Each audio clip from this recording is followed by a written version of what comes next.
Okay, the first specific reflex we're going to talk about is the stretch reflex. This is a somatic reflex. It is monosynaptic, meaning that it will only require a sensory neuron and a motor neuron without an interneuron. This particular image is showing an example, a diagram of the stretch reflex. The first component here is the stretch receptor. This is called muscle spindle. It is a sensory receptor that detects stretching in the particular muscle.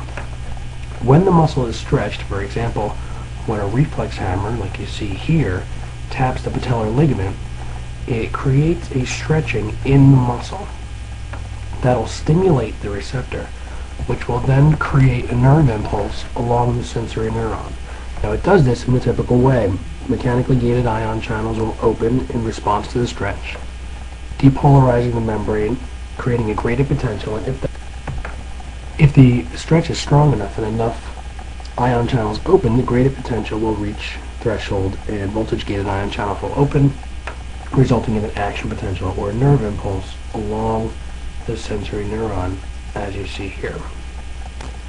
Sensory neuron will travel back up the femoral nerve, in this case, or whichever nerve innervates the muscle in question, and is going to travel back to the spinal nerve, into the dorsal root ganglion, into the dorsal root of the spinal nerve, into the spinal cord via the dorsal horn of gray matter, which you see here. It then will travel along this path right here, where its synapse is immediately a motor neuron. That motor neuron will take an impulse and continue the impulse through the ventral horn of gray matter, which you see here, out the ventral root, out the mixed spinal nerve, and back along that motor neuron to the same muscle, and will stimulate it to contract, which will counteract the stretching to protect the muscle from an overstretch. This reflex is monosynaptic, meaning that there is only one synapse to have the reflex control.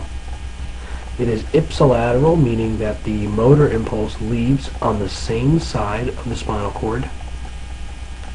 And it is not intersegmental, meaning that the motor neuron is also on the same segment of the spinal cord as the sensory neuron. Now, the dotted line you see here and the extra branch you see here is what's called the reciprocal innervation. While this reflex is going on, another impulse is branching off from the sensory neuron that is going to stimulate an interneuron in the integrating center. This is the integrating center of the reflex arc. This is the integrating center of the reciprocal innervation. This interneuron is inhibitory, which means that it will synapse with a motor neuron, inhibiting it from firing a nerve impulse.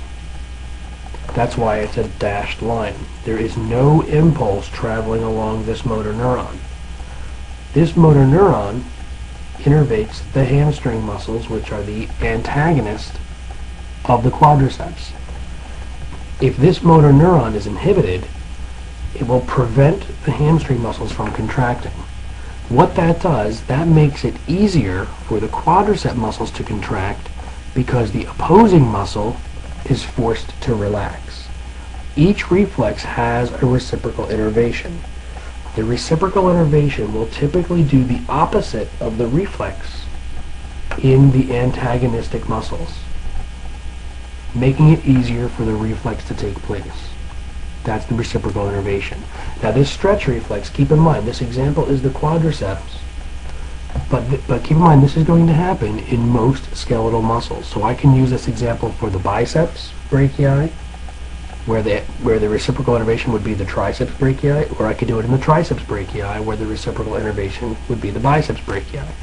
So all of these muscles, these skeletal muscles, are going to have this stretch reflex to make sure that it is protected from overstretching.